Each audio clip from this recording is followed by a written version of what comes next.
ये पिछले 2 महीने से यात्रा में चल रहा है।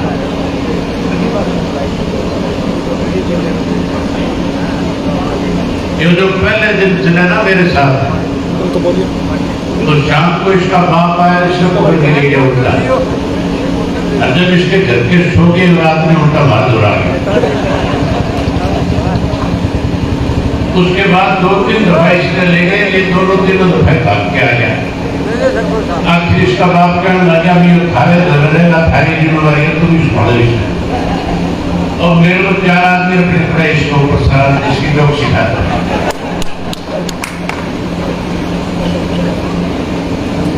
आदर और सम्मान के हो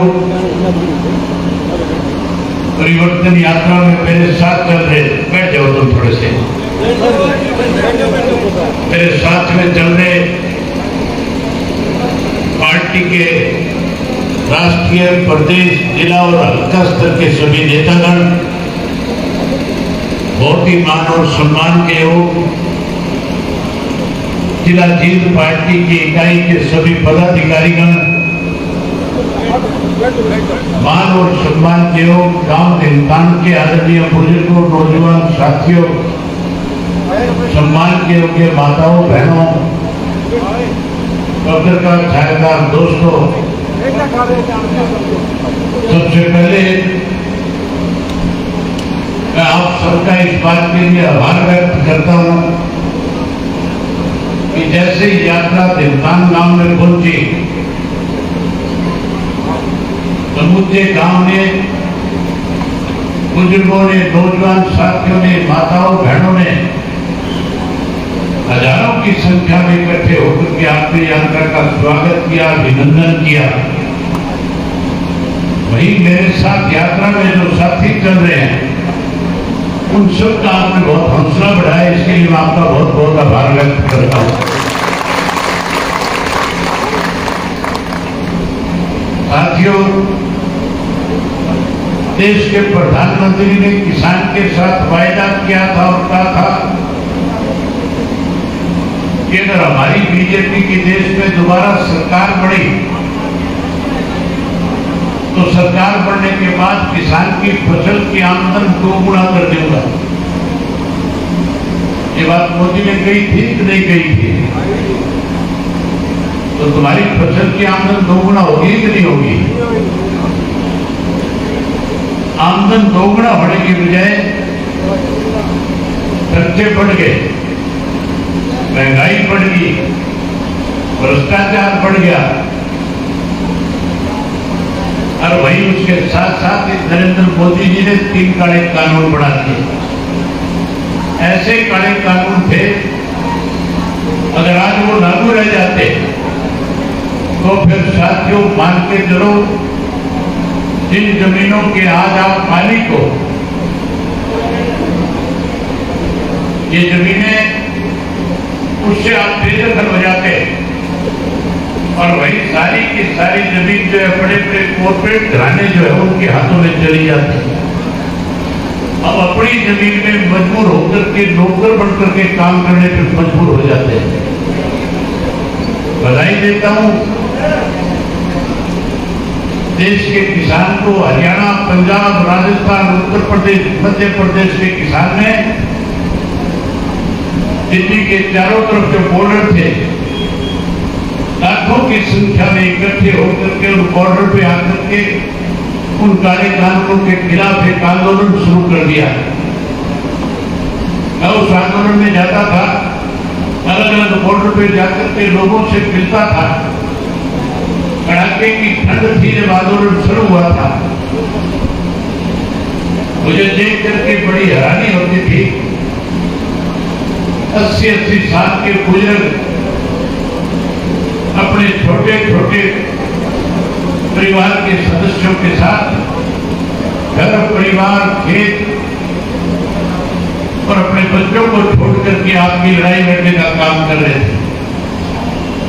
लगातार 13 महीने तक आंदोलन चला।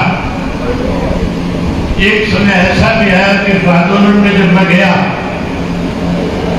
टीकरी के बॉर्डर पे पहुंचा, वहां जो किसान नेता जिस आंदोलन की अगुवाई कर रहे थे, जब मैं उनसे मिला, उनसे मैंने पूछा कि और बताओ हमारे लायक क्या सेवा है। उन नेताओं की तरफ से मेरे सामने एक प्रस्ताव रखा गया। मुझे उन्होंने कहा कि आप चौधरी देवलाल आपकी जगह होते तो आज इस आंदोलन की रूपरेखा अलग होती। आज देश का प्रधानमंत्री इस आंदोलन के सामने मजबूर हो जाता। हम आपसे उम्मीद करते आप कोई ऐसा निर्णय लो जिसकी वजह से आंदोलन मजबूत हो। मैंने उसी वक्त प्रेस के साथियों को बुलाया, उन किसान नेताओं के बीच में उन प्रेस के लोगों को कहा कि 26 जनवरी तक या तो ये काले कानून खत्म हो जाएंगे। अगर ये काले कानून खत्म नहीं हुए तो 27 तारीख को जाकर के विधानसभा के पद से इस्तीफा देने का काम करूंगा। एमएलए के पद से इस्तीफा देकर के किसानों के बीच में 27 को आकर के बैठ जाऊंगा। बाकी 26 जनवरी को दिल्ली के अंदर तिरंगा ट्रैक्टर यात्रा किसानों की तरफ से थी। हजारों ट्रैक्टर थे, लाखों किसान ट्रैक्टरों पे सवार होकर के दिल्ली के अंदर तिरंगा यात्रा निकाल रहे थे। मैं भी उस तिरंगा यात्रा में शामिल हुआ था। जब तिरंगा यात्रा लेकर के दिल्ली में गए थे तो दिल्ली के लोगों के अंदर सरकार ने इस तरह का माहौल पैदा करने का प्रयास किया, इस तरह से डर और भय पैदा करने की कोशिश करी। दिल्ली के लोगों से कहा गया कि अगर किसान दिल्ली में आ गया तो दिल्ली को लूट करके ले जाएगा। लेकिन जब हम दिल्ली पहुंचे तो दिल्ली के लोगों ने उस किसान की तिरंगा यात्रा का स्वागत किया, अभिनंदन किया। जहां फूल बरसाए, मिठाइयां बांटी, जगह जगह पे लंगर का आयोजन करके तिरंगा यात्रा में चलने वाले किसान को खाने का प्रबंध भी करके दिया। शाम होते होते जब देश के प्रधानमंत्री को लगा कि दिल्ली के लोग भी किसान के साथ खड़े हो गए, आखिर एक षड्यंत्र रचा गया उस आंदोलन को कमजोर करने के लिए। केंद्र की सरकार ने रेडियो पे, टेलीविजन के ऊपर अफवाह फैलाई, खबर चलाई कि तिरंगा यात्रा में जहां किसान आया था, किसान के साथ उग्रवादी है, अलगाववादी है, खालिस्तानी है, जिन्होंने जाकर के लाल किले के ऊपर कब्जा कर लिया और खालिस्तान का झंडा फहरा करके हमारे तिरंगे का अपमान करने का काम किया। इस तरह की अफवाह फैला करके आंदोलन को कमजोर करना चाहते थे, रोकना चाहते थे। जब शाम को इस तरह की खबरें चली, मेरे पास बहुत सारे हरियाणा प्रदेश के दूसरे प्रदेशों के राजनीतिक लोगों के जो उस आंदोलन में कहीं ना कहीं प्रधानमंत्री की मदद में लगे हुए थे, उनके फोन आए। मुझे कहने लगे कि अब ऐसी इस्तीफा देने से कोई फायदा नहीं होगा, आंदोलन खत्म हो जाएगा, आंदोलन टूट जाएगा, लोग घरों को वापिस जा रहे हैं। मुझे जो फोन कर रहे थे, मैंने उनको कहा कि अगर आपने किसान के घर में पैदा हुए हो, अगर आप किसान का वोट देकर के विधानसभा लोकसभा के सदस्य बने हो, तो आप लोगों की भी जिम्मेदारी बनती है कि आप भी मेरी तरह विधानसभा और लोकसभा से इस्तीफा देकर के इन किसानों के साथ आकर के बैठ करके इनकी लड़ाई लड़ने का काम करो। मैंने किसानों के बीच में वायदा किया, मैं 27 तारीख को जाऊंगा, अपना इस्तीफा देकर के किसानों के बीच में के बैठ जाऊंगा। मैंने 27 को इस्तीफा किया। इस्तीफा लेकर के मैं उस किसान आंदोलन में जाकर के टिहरी के बॉर्डर पे लोगों के बीच में बैठ गया। इस आंदोलन को खत्म करने का षड्यंत्र चल रहा था, वो आंदोलन और ज्यादा मजबूत हो गया। आखिर देश के प्रधानमंत्री को ये बात समझ में आ गई कि किसान जो आंदोलन कर रहा है उसे किसी भी चीज की परवाह नहीं है। 750 से ज्यादा देश के किसानों ने जहां वहां बैठ करके शहादत दी, उस आंदोलन को ताकत दी। आखिर प्रधानमंत्री को माफी मांगनी पड़ी और माफी मांग करके ये कह करके आंदोलन समाप्त करवाया कि मैं एमएसपी का कानून बना दूंगा। हैरानी की बात है, आज तक एमएसपी का कानून नहीं है। अगर एमएसपी का कानून होता तो फिर किसान को उसकी फसल के दाम ज्यादा मिलते। आज जहां महंगाई बढ़ा दी, किसान की फसल के दाम घटा दिए, वही बेरोजगारी बढ़ा दी, भ्रष्टाचार बढ़ा दिया, वही उनके साथ साथ नशा और अपराध बढ़ा दिया। आज चुने हुए सरपंच जो है, आज सरकार उनको भी अपमानित करने का काम करती है। तुम्हारे गांव का सरपंच कृष्ण मेरे साथ बैठा है। मैंने इससे पूछा कि सिस्टम का कोई ग्रांट मिली कि नहीं मिली? कहने लगा कोई ग्रांट नहीं मिली। मैंने इसको कहा चंडीगढ़ में गया था कि नहीं गया था ग्रांट लेने के लिए? कहने लगा गया था, कुछ ग्रांट चंडीगढ़ वाली मेरे बात आई, ठीक है। बजाय इनको ग्रांट देने के इन पे लाठीचार्ज किया, इन्हें चोर और बेईमान कहकर के अपमानित किया। एक वक्त याद करो साथियों, चौधरी ओम प्रकाश चौटाला जी का था। जब चौटाला साहब मुख्यमंत्री थे, सरकार आपके द्वारा कार्यक्रम लगाया करते थे। गांव की पंचायत की तरफ से बात थी, गांव की पंचायत की तरफ से मांग रखी जाती थी और चौटाला साहब लाखों रुपए आसमान के रूप में रखते थे, करोड़ों रुपए ग्रांट के देकर के गांव का विकास कराने का काम करते थे। करोड़ों रुपए में विकास कराया। आज की सरकार से किसान दुखी है, आज की सरकार से मजदूर, व्यापारी, कर्मचारी दुखी है। आज की सरकार को ये माताएं बहनें नहीं बदलना चाहती है। आज इस सरकार ने इस किस्म के फैसले ले रखे हैं जिससे आम आदमी दुखी और परेशान होता है। मुख्यमंत्री ने परसों फैसला लिया है, कहता है अब किसान अगर खाद लेने जाएगा तो उसको पोर्टल के ऊपर लिख करके देना होगा खाद किस काम के लिए चाहिए। इतने सारे पोर्टल बना दिए कि हर वक्त किसान के सामने, गांव में रहने वाले व्यक्ति के सामने, हरियाणा प्रदेश के हर युवा के सामने दिक्कत और कठिनाई है। मुझे लगता है मुख्यमंत्री को किसी ने ये समझा दिया कि आप एक ऐसा पोर्टल भी बनाओ कि कोई भी आदमी खाना खाएगा पहले पोर्टल पे बताना पड़ेगा कि मैं खाना खाने जा रहा हूं। इस तरह का निर्णय लेकर के भी हमें परेशान कर सकता है। कितने कार्ड बना दिए जिसकी वजह से लोगों के बीच में परेशानी है। ये भाजपा वाले कहते थे कि हमारी सरकार बनने के बाद हर घर से एक आदमी को काम दे देंगे। आज मैं आपके बीच में 2400 किलोमीटर से ज्यादा का सफर तय करके आया हूं। हर रोज 20 किलोमीटर चलते हैं, रास्ते में 10-12 जितने भी गांव आते हैं सब गांव के लोगों से मिलते हैं, लोगों की समस्याएं पूछते हैं, जानते हैं। वही इनकी पोल खोलने का काम करते कि किस तरह से प्रदेश को आज बीजेपी के लोग लूटने में लगे हुए हैं। आज किस तरह के हालात प्रदेश में पैदा कर रखे हैं, किस तरह से लोगों के सामने कठिनाई खड़ी कर रखी है।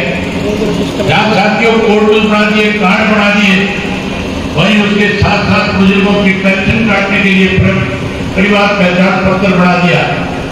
उस परिवार पहचान पत्र के आड़ में हरियाणा प्रदेश के 5 लाख से ज्यादा बुजुर्गों की पेंशन इन्होंने काटने का काम किया है। जब पेंशन काटती नहीं, गरीब आदमी का पूरा कार्ड काट दिया 9 लाख से ज्यादा का। आज पढ़े लिखे नौजवान जगत बेरोजगार घूम रहे हैं, आज परेशान है, दुखी है।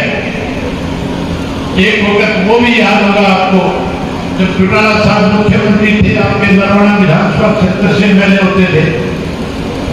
गिरदार गांव के एक बार 27 सड़कों ने पुलिस में फॉर्म भर दिया था और गांव के लोगों ने ले जाकर के चौटाला साहब को लिस्ट दे दी थी कि हमारे गांव के 27 सड़कों ने फॉर्म भरा है। 27 के 27 बच्चे जिंदान गांव के पुलिस में भर्ती कर दिए गए। चौधरी अभय सिंह टोपेला जिंदाबाद जिंदाबाद जिंदाबाद चौधरी अभय सिंह टोपेला जिंदाबाद जिंदाबाद जिंदाबाद। केवल 27 की भर्ती नहीं, अकेले जिंदान गांव से 170 पढ़े लिखे नौजवान लड़के और लड़कियों को रोजगार और नौकरी देने का काम किया था। जहां इतने बच्चों को लगाया था उस वक्त ये खुली छूट भी दे दी थी गांव को कि गांव में अगर और भी कोई पढ़ा लिखा है तो उसको भी ले आओ। आपके गांव में पढ़ा लिखा बच्चा नहीं, रिश्तेदारों को ले आए। चौटाला साहब ने तो आपके कहने में आपके रिश्तेदार भी रोजगार और नौकरी देने का काम कर दिया। आगे थे भी लाके थे, सारे रिश्तेदार भी लोग थे,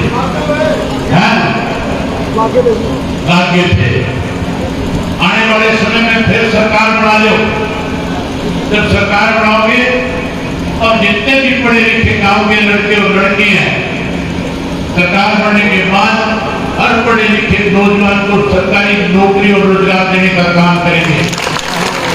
जहां सरकारी नौकरी देंगे, रोजगार देंगे, कोई नौकरी से वंचित रह जाएगा उसे मायूस नहीं होने देंगे, उसको 21,000 रुपया बेरोजगारी भत्ता देकर उसका मान सम्मान बढ़ाएंगे। आज चौधरी देवीलाल की जी पेंशन काटी जा रही है, ये जेजेपी वाले कहते थे गाँव तो दे देंगे। आज गाँव तो दूर की बात है, 5 लाख से ज्यादा बुजुर्गों की पेंशन कट गई।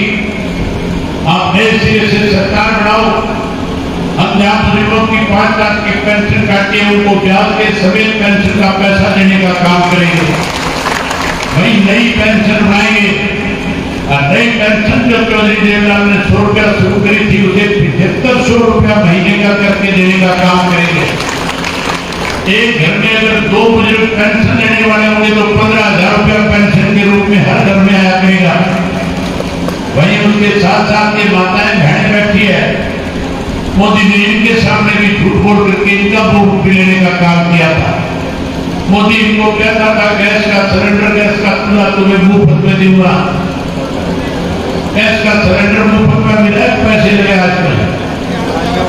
तुम बोल के क्यों नहीं बताती मुफ्त आ रहा है, पैसे आ गए, कितने पीछे लगे आजकल, बोल के नहीं बताती, सारे करती है 1200 लगे। आज सिलेंडर महंगा हो गया। चौटाला साहब का रास्ता गैस का सिलेंडर केवल 275 रुपये में मिलता था, या 275 का सिलेंडर मिलता था। वही साथियों अनेक सुविधाएं चौटाला साहब के वक्त में गांव के लोगों को दी जाती थी। आज मैं अपने गांव से सुबह सुलेड़ा जा रहा था, हैरानी की बात है, सुलेड़ा वाली सड़क के ऊपर नीले गड्ढे थे, चलने लायक सड़क नहीं थी। मैंने पूछा ये सड़क बड़ी कब थी, तो कहने लगे चौटाला साहब जो मुख्यमंत्री थे तब बनाई गई थी। आप फिर से राज बढ़ा लो, इसी तरह की जैसे पुराने पहले जैसे सड़कें बनाई थी, स्कूल अपग्रेड किए थे, बिजली घर बनाए थे, पीने के पानी के लिए वाटर वर्क बनाए थे, उसी तरह की सुख सुविधाएं फिर से आपके गांव को देने का काम करेंगे।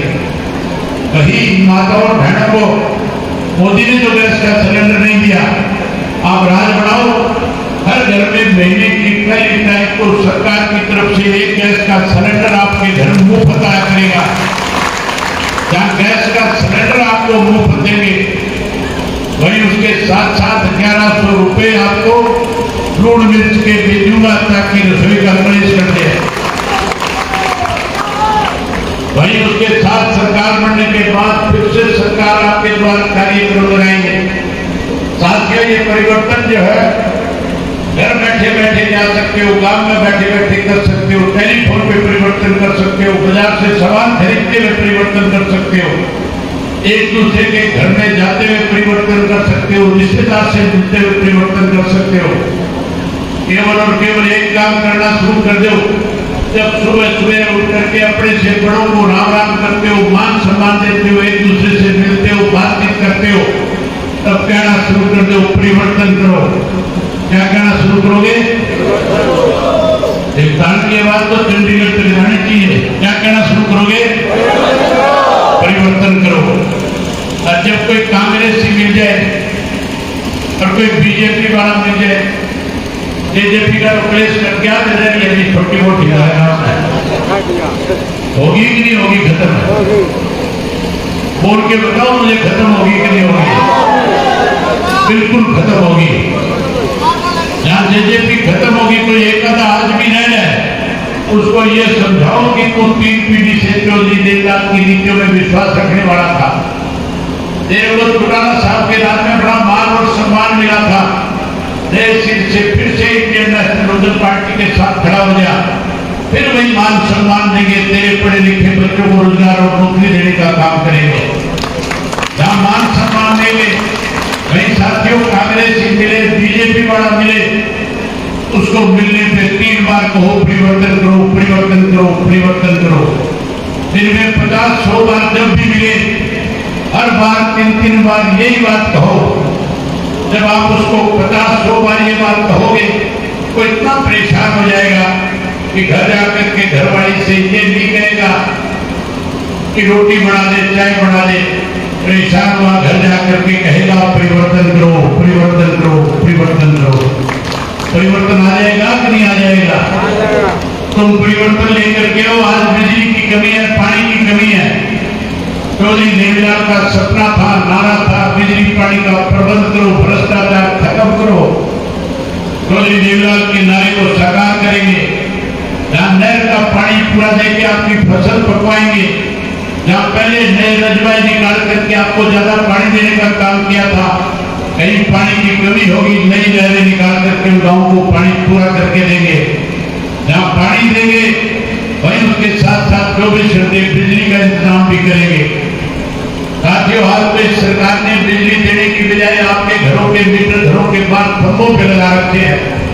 ऐसे मीटर लगा रखे हैं जो बिजली से नहीं, धूप से चलते हैं, जिनका बिल 500-700 आया करता था, 5-5 हजार रुपए बिजली का बिल आने लग गया।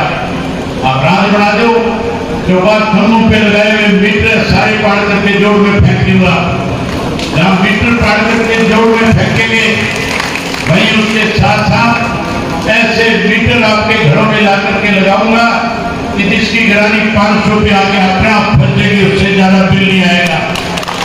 जहां ये काम करेंगे, वहीं मुझे अभी बता रहे थे कि दिलदार गांव की आबादी बढ़ती जा रही है। जहां लोगों की डिमांड है, आप लोगों ने जो भी कोई डिमांड चौधरी ओम प्रकाश चौटाला के सामने कभी भी रखी, चौटाला साहब ने हंस करके आपकी डिमांड को पूरा करने का काम किया था। कभी आपको मायूस नहीं होने दिया था, उदास नहीं होने दिया था। जो मांग आप रखते थे, आपकी मांग को पूरा कर दिया जाता था। आप सरकार बनाओ, चौटाला साहब के नेतृत्व में जैसे सरकार बनेगी, हिंदुस्तान को तहसील का दर्जा दे करके तहसील बनाने का काम करेंगे। आपको तहसील की सुविधा प्रदान करेंगे। वही यहाँ पे लड़कियों का अच्छा कॉलेज बना करके भी हमारी बेटियों की शिक्षा के लिए बाहर ना जाना पड़े, उसके लिए अच्छा कॉलेज बनाएंगे। वही ऐसा हॉस्पिटल भी बनाएंगे कि आपके आस पड़ोस के गांव के किसी बुजुर्ग को बीमार होने पे शहर नहीं जाना पड़ेगा। एक के डॉक्टर जाएंगे, गांव में जाकर के इलाज करेंगे, मुफ्त में इलाज करके उनको ठीक करने का काम करेंगे। ऐसे स्कूल बनाएंगे कि दिलदार के स्कूल के अंदर टुहाड़ा और नरवाड़ा से बच्चे पढ़ने आया करेंगे। ये सारी सुविधाएं परिवर्तन करने पे आएगी। मैं उम्मीद करूंगा कि आज के बाद एक दूसरे को जब मिलोगे, हर हालत में एक दूसरे से कहोगे परिवर्तन करो। क्या कहोगे? बहुत धन्यवाद आपका। धन्यवाद इस बात के लिए भी करता हूँ कि आज यात्रा का ठहरने का दोपहर का पड़ाव आपके गांव में आपने यात्रियों के लिए खाने का बंदोबस्त किया है, उनके ठहरने की व्यवस्था के लिए, इसके लिए भी आपके गांव का सारे का आभार व्यक्त करता हूँ। आप इतनी बड़ी संख्या में आए,